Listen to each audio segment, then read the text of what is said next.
The North Vietnamese had never really thought about having to handle POWs, particularly up in the north, and all of a sudden American pilots started falling out of the sky. What they did realize was they had propaganda material. What they didn't count on was how difficult it was going to be to get any kind of propaganda out of these POWs, particularly guys like Jeremiah Denton.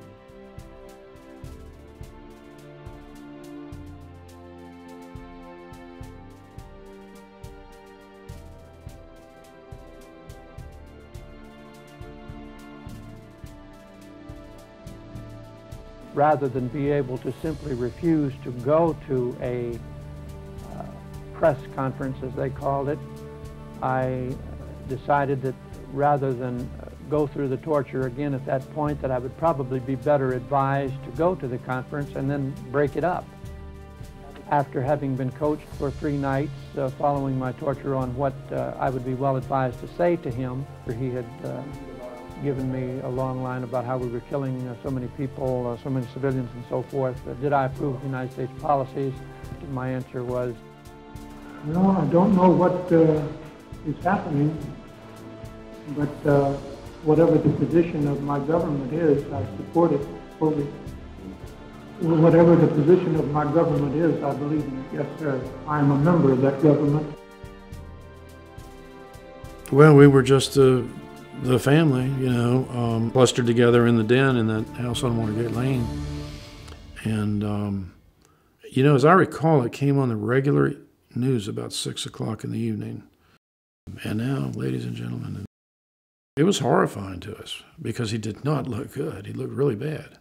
And he was, I mean, he looked almost comatose, you know. They had him bow a little bit like this and like this in his chair. I mean, he looked terrible. And he was terrible. And it was worse afterwards.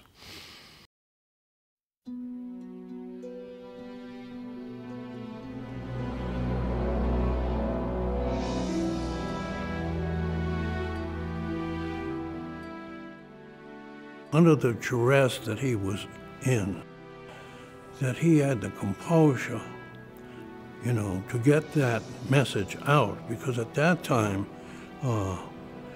everybody believed that we were receiving good treatment, and that was far from the case.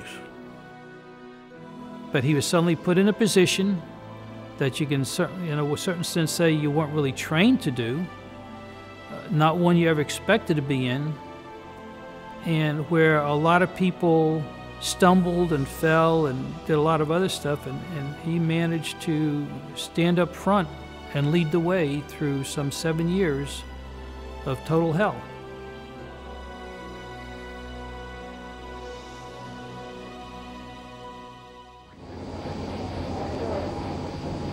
We are honored to have the opportunity to serve our country under difficult circumstances.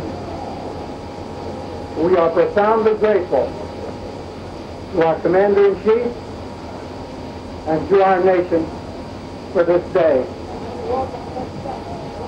God bless America. You know, your beliefs and your faith is what will sustain you through anything.